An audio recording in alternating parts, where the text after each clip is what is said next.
And welcome back to Weekend Walkabout in our gardens and yours virtually. We're moving on to part 2 of filling gaps and replacing plants in the spring. We're coming to you from gardenatozz.org. I'm Stephen. And I'm Janet. And with us is our daughter, Sonia Nicola, who is keeping the chat under wraps to make sure that we get all those questions now during the webinar or afterwards when we're done. She's also a technical whiz as well as a great gardener. We're the professional gardeners and the writers. She could be, but is instead a university professor. And thank goodness, because she knows how to work the technical part of these webinars better than we do. There is a note-taking guide that we're following along. You can get it off of our website under audience materials in the webinar section. And we're back to choosing replacements and what we do next. We want to see the plant growing. We went to a botanical garden or friends' gardens. We can also look them up in books or on websites. Or at garden centers. The problem with looking for things at garden centers is they're nowhere near as big as they are going to be, and they're quite often out of season.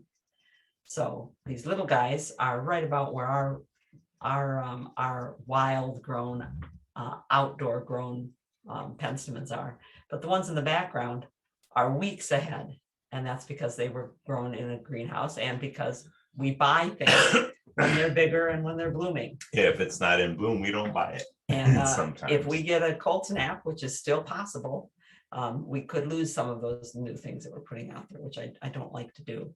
So it doesn't give me an idea when I go to a garden center of what's really going to be blooming with what's really going to be tall with what. And at a garden center, I am always going to pick up something. As we were walking down the road, I said, "Is that sedum daisy phylum? Grab one of those, Steve." Yep. You're always going to get things you didn't really expect to get. And if you go online, so I put in that astrantia that we showed you earlier as a mounded plant that's coarser than a dwarf goat's beard.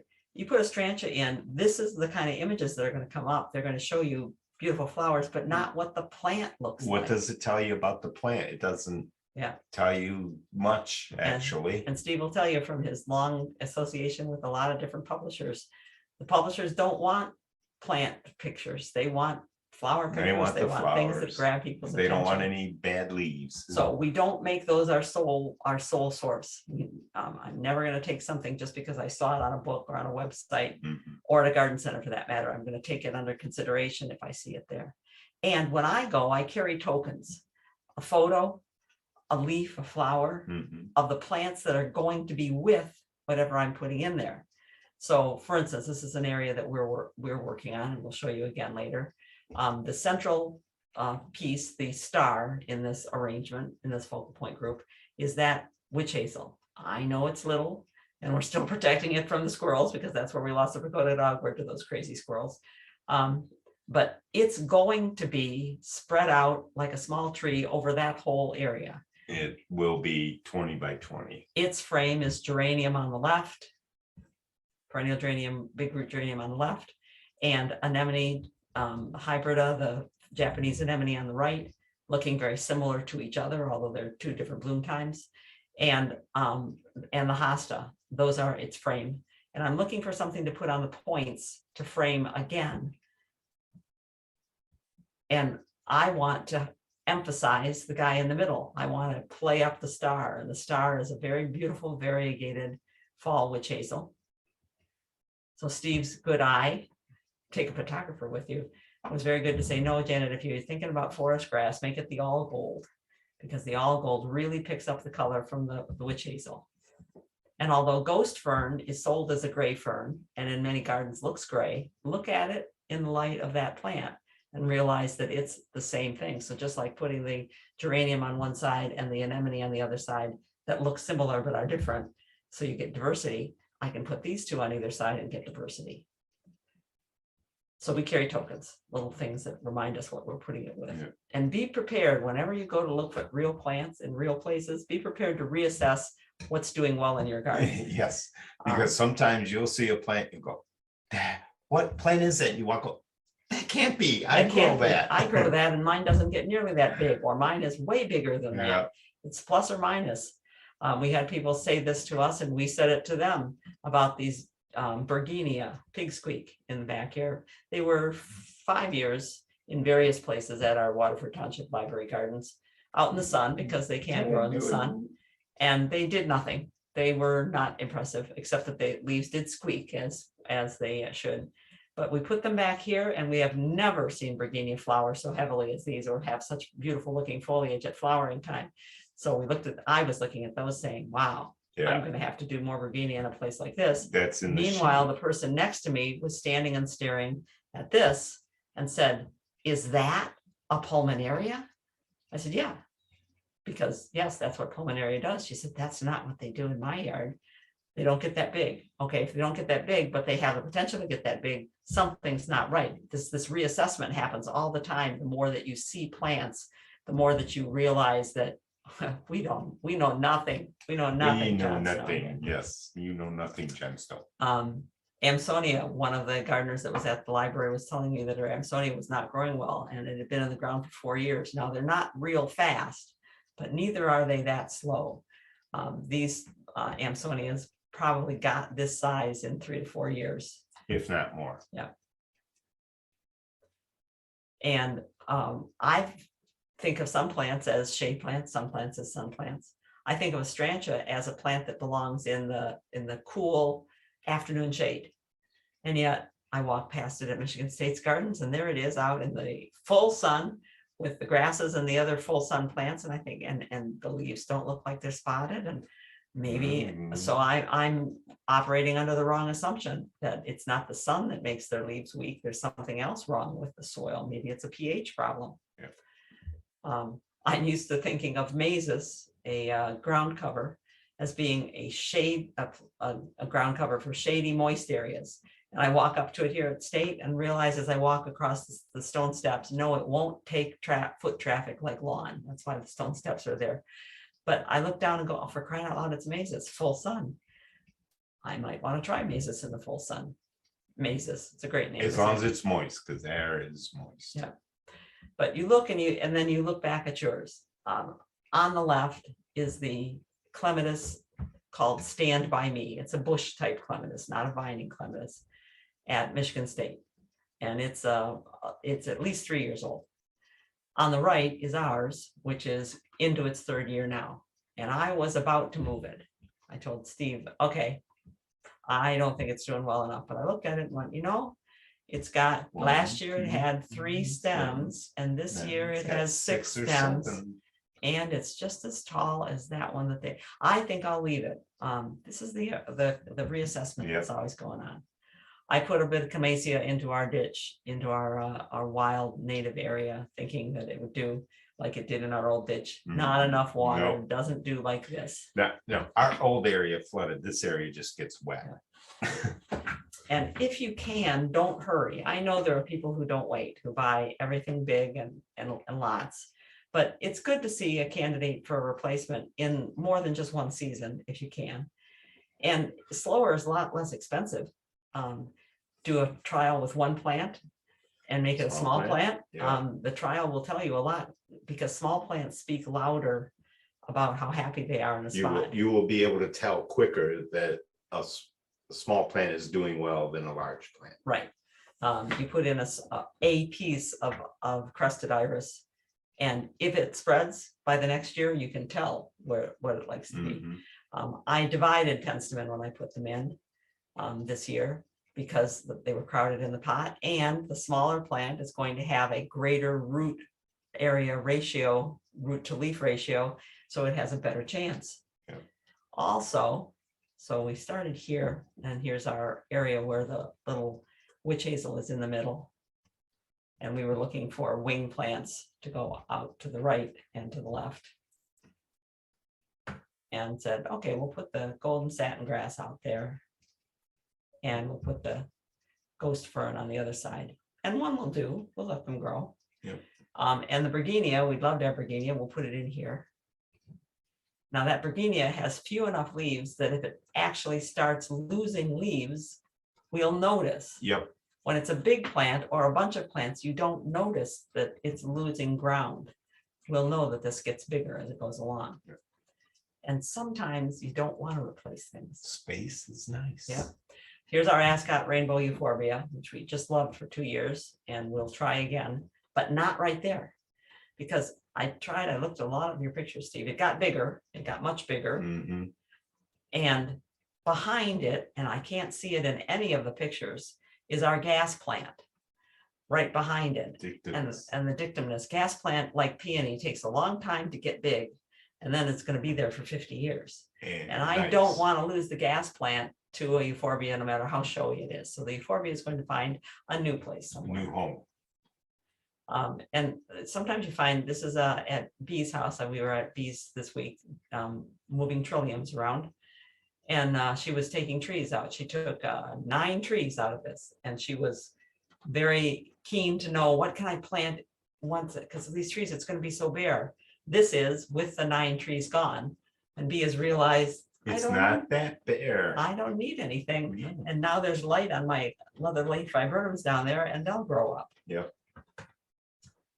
Now, when we go to plant, so we've got a plant and we're going to put it in there, we try to be really careful of whatever are the current residents. So these penstemons are going to go in. Actually, I think this was just one penstemon. I'm digging in an established garden, so I pull the mulch away in an area big enough for where I'm going to plant.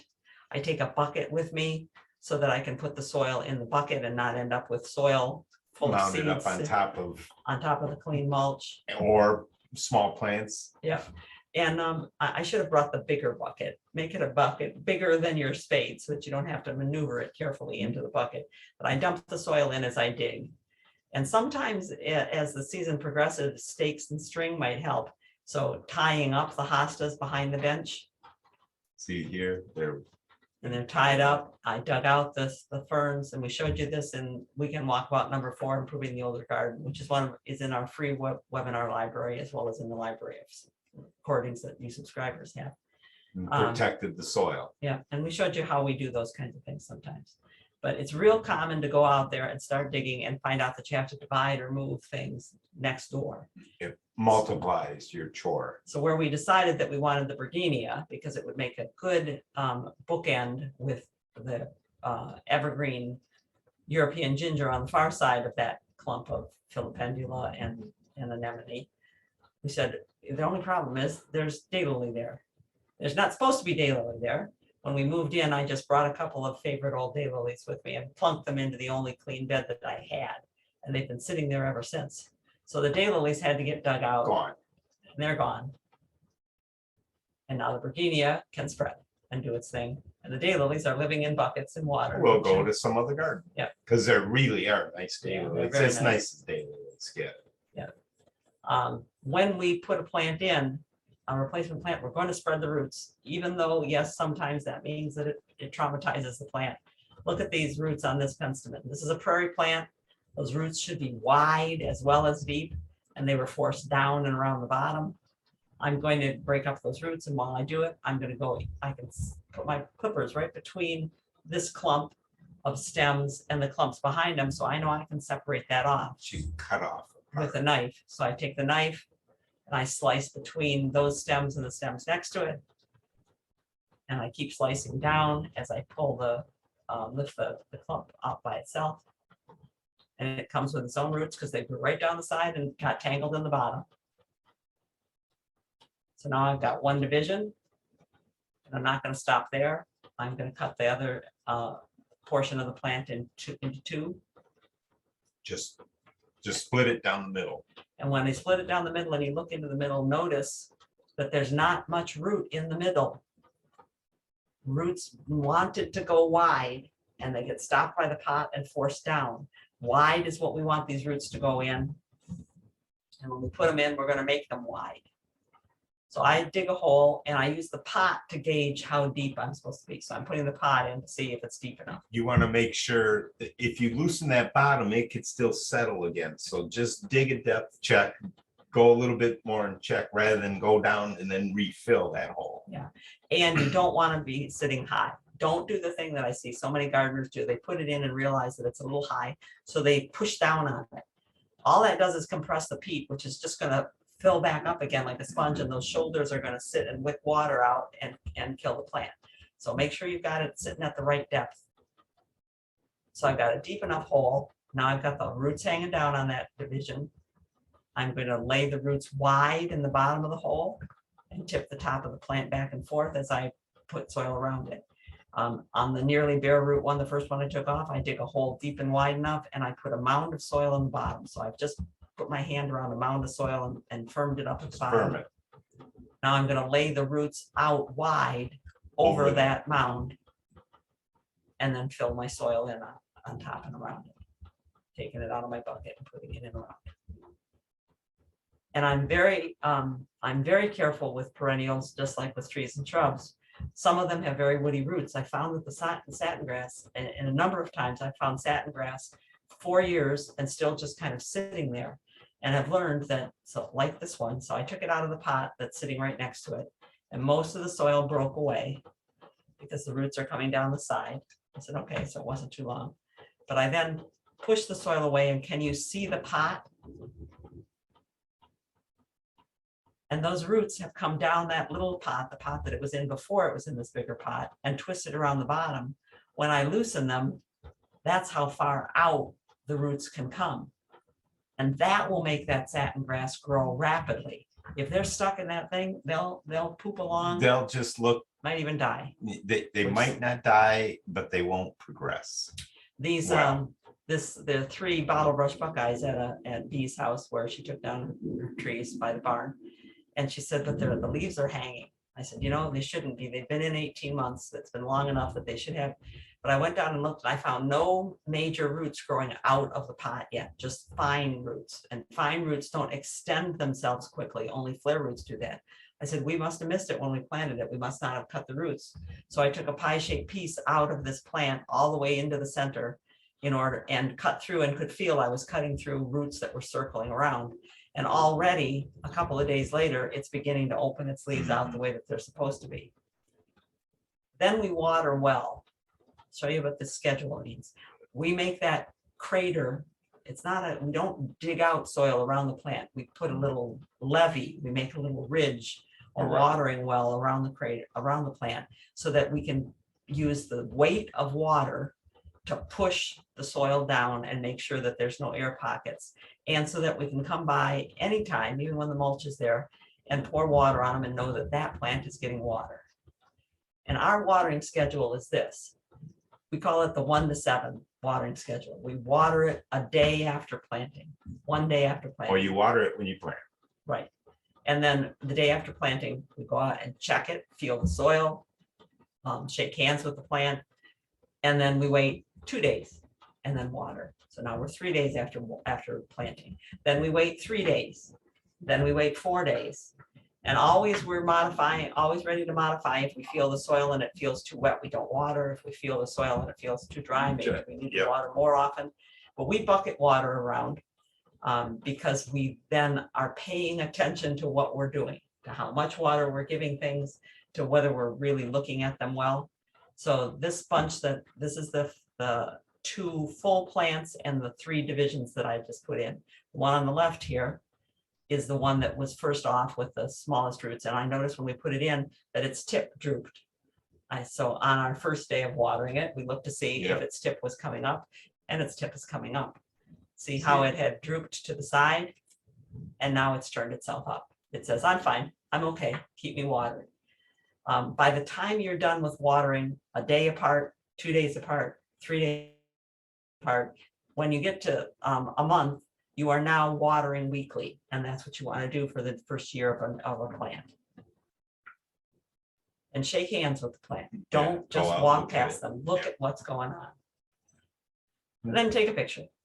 Even if it's just so you can remember when you're going to argue later about how long did it take for that golden satin grass to fill in. Yeah, right. We invite you to a photo contest. We've done this before, and we'll keep doing this year. Choose a garden spot, any size, any place. Choose an individual garden plant if you want. Try to duplicate the angle and submit 4 photos by November 15th, and we'll judge those and put together a show to show people plants and landscapes changing from season A to season B. And those are from Sue Leach's garden, where we'll be at the garden walk from Franklin. Okay, we now have a few minutes for questions and probably a chat transcript coming up this time. Yep, we've got a lot of questions. Could you, while we're doing questions, Carol's wondering if you could put the water schedule slide up again, and so people can absorb that while we're doing questions. Sure. Excellent. Okay. All right. So I'm trying to think where to start here. You know what? Just going to go in order. Gretchen, real quick, wants to know about a stachys that you recommend, a lamb's ears. Do you have a recommended lamb's If you ears? want lamb's ears for the soft furry ones, we recommend the non-blooming ones like Big Ears or Jane somebody. Oh, I just saw another littler one. Yeah, and there's a too. littler one too. Real If cute. you're just looking for a stacky, something that likes the dry and the hot and gives you a reliable bloom and a neat pebbly leaf, then the big Bethany Stachy's Macrantha is a favorite of ours. Okay, great. Squeak says had to pull out 2 of the Steady Eddie Fothergillas due to rabbit damage, etc. Any shrub replacement ideas? Fothergilla, so you want a Yeah. spring blooming plant. Well, that dwarf mock orange that I pulled out and thought was not a good plant, but turns out to be a good plant if you just get the roots untangled, will give you spring smell. They're just getting ready to bloom right now, and the smell is wonderful on those. Mhm. And the mock oranges are not plants that the animals like to eat, so that one might work. Great. And while the water schedule is up, Judith is clarifying, does that pertain after the soil is frozen? No, once the ground is frozen, don't water. That's right. We stop watering when the ground freezes. Yep. And usually we'll stop watering even before it freezes when it's really good cold out, and we're still feeling the soil. It's moist. When we had a Camasiferous, though, We watered it all we year long. kept Yes, moisture on that soil almost all year long. that's true. We had a fall Right. cypress and we knew it needed water and we weren't watering. So every time we changed the dog's water bowl, we dumped that. We love that plant, but it was too much work and Yeah. for this Um, garden, we couldn't do it here. All right, Rose is curious about any particular tips on shopping from our own gardens. She's wondering if she can split coral bells to replace what was eaten in another spot. And me and the people in the chat said absolutely. But any particular tips for replacing from what's already there with what's already there? These were our best tips already. Okay. All right. Thinking about what to do. If coral bells is particularly the issue, switch off from coral bells to a heucherella, to a cross between the coral bell and the tiarella. Yep. You're going to get a longer bloom period and a more vigorous plant in most cases. Some of the coral bells are quite vigorous, but the heucherellas are really a breed apart. Great. Excellent. Donna, and then Diane has what might be a related question. Donna says her 2 redbud trees died. They were planted correctly 5 years ago from seedlings. They were growing in Pachysandra. The leaves looked sad last fall. No growth this spring. Why? Thanks. It might have been competition for the ground cover, but chances are that there's damage low on the trunk. Has she pulled them out and taken a look at them, because they may have been chewed at the base, in which case the carbohydrates we're not getting from the leaves to the roots, and gradually the roots die and then they let the leaves die. In addition, redbuds are called dead buds by some people in the industry because they do have a tendency at the northern edge of their range to die back some years, but then they usually die back over the winter, not during the summer. I'd suspect that there was damage to the base of the plant or the trunk of the plant. Yeah. And that's actually Diane's question then is, should I remove the ground cover vinca from the bases of plants in a woody area? I'm afraid the ground cover is taking all the water, only rain. It's also potentially, I'm thinking from your response to Donna, hiding animals that might be chewing, giving them cover while they get at that nummy base. She didn't say whether these, she didn't say whether they were established plants in the wooded area, but generally speaking, keep those ground covers back or let them go. Yeah, if they were seedlings and only there for a couple of years, they didn't get a real good chance to get started. Anything new that we put out, we keep everything else away from it for at least a full year. And then we might relax and let things come a little bit forward, but we try not to, because it is competition. It's competition for nutrients, for air, for water, and like she says, for critters that can hide in it. Okay. Great. 2 questions, one from Stacy, one from Marilyn, about things that aren't really thriving or are smaller than intended. Stacy says her Amsonia has never gotten larger than 8 inches. The one purchased it was told it would be 4 feet. It's healthy. It's been in a raised garden for about 10 years. It has roots so tough that I have to cut them with a Sawzall. Well, Yeah, if she it's got only that 8 wrong. inches, if it's only 8 inches tall, it's not healthy. It's not growing like it should grow. Have you taken it down to bare root? Have you taken a piece, when you say you have to use a Sawzall to take it apart, have you Sawzalled a piece out and put it someplace else and watched how it grows? Because even the dwarfest Amsonias that I know are not 8 inches tall. So something's not right. And they do have a very woody root. Although they can spread and make into a bigger clump, and sometimes they even run to a certain extent. It is a woody root, and if they're bound at the center, they might be in trouble that way. I would So dig it out. maybe the, yeah, Right. candidate for taking out after 10 years. And then Marilyn has a little Henry Sweet Spire. She planted 3 of them in full sun 3 years ago. They're about 12 inches tall. Are they okay? Little Henry usually gets a little bit taller than 12 inches. Are they suckering yet? They should be suckering. If They they're should be- suckering, they're happy. Yeah, they should be sending up shoots off underground and off to the Usually. sides. If they're not, then there's a real good chance that being suckering shrubs, they were wrapped tight. I planted 2 suckering shrubs 2 weeks ago, a bayberry and a clethra, Mhm. and both of them I basically had to dissect the roots entirely, because since they're suckering, they tried to sucker in the pot and wrapped around and around themselves several times. And if that wasn't cleared up when they were planted, then they're just going to sit there like that. I've seen Aronia do the same thing. Aronia is also a suckering shrub, Mhm. and it shouldn't just sit there. And 12 inches doesn't really sound big enough. Yeah. There's a quick follow-up from Stacy. She hasn't moved it. She's curious if cutting it down each year would affect. No, Yes. Amsonia is Yeah. Amsonia Wants is to be cut down. herbaceous. Cutting it down Yeah. is not a problem. Yeah, that's okay. That's what I was going to reply, but I thought as long as the mic was on, I'd just ask out loud. All right, 3 more questions to go. Mary Lou says, what plants would you recommend for a new Japanese garden in full sun? Anything come to mind immediately? Japanese garden in full sun. Well, seed of daisy phyllum, the one that I fell prey to while I was walking Mhm. through. It's a very moss-like plant to grow. The Japanese gardens tend to look good with things that stay in clumps, and you can control them to make them look like little bitty shrubs I like the way the Simisophucas looked in that. in one that in garden my area. field. Thunderstruck going on here. Goat spirit, any of the goat spirits. Yeah. From the little ones, if it's a little tiny garden, to the full-size ones, they'll take full sun as well as shade. What else is good? And while you're thinking, some of the that's sedges, some of thunderstorm the noise. sedges. Pardon me? I said, while you're thinking, that's thunderstorm noise. Wow. Yep. That's thunderstorm noise. Yes, we just had a boomer rattle across the top of the building. Sorry, we can't stop that. Okay.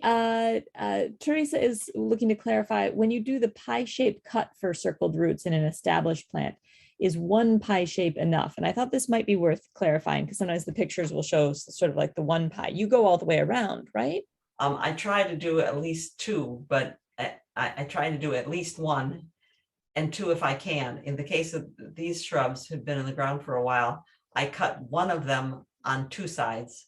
The other one, after cutting it and looking at what roots I had left and were pulling apart, I decided to let it grow from there before I cut the other side. But there is no absolute answer. There's nobody out there doing tests on this stuff on doing what we're doing. We're experimenting it as we're doing it. Every single time, but that's what I do. So I cut a wedge out of the root ball into the center of the plant so that I can cut through the circles that are inside the circles inside of circles of roots. And you will know that they're there if you put a sharp spade in, a rectangular blade, you'll feel that you're hitting a root. And what I'm doing is slicing through. You could also dig out next to it and then rinse it off if you can drain it well enough, and then clip the roots. But it's not something that I can do in a lot of cases. Yeah. Okay. And the last one that I have logged, Marilyn says that daisies in 3 gardens she works in, they look completely dead. Could have been too much water this winter? I don't think too much water would kill a daisy, but exposure will kill a daisy. They grow and they grow and they grow, and it was warm in December and they probably were growing and drying out and growing and drying out. The same problem that the penstemon probably had. I wouldn't be at all surprised. And all you need is a little tiny bit of a daisy to get started again. So. Yeah, It doesn't take much to get the daisies going. Okay, great. So we actually made it through 3 pages of questions, y'all, but aside from some of the weed Wow. follow-ups, we've actually made it through. And I will look through the chat too to see if there's any others that I can answer. And we're really glad to be talking to you today. Yes. That's all we'll do for filling gaps and replacing plants. Next week, we're doing another of our in our garden hot topics, and we will again have a main topic that will present itself. I think it's going to be a design topic because that's what we Probably. started working on. 2 weeks from now, we'll be doing clematis and other vines. Please join us. If you're not a subscriber, consider subscribing to an individual webinar or to the whole season. It supports the whole website when you do that. Thank you very much, Sonia, for all this help. And Thank you, everybody everybody. have a great day.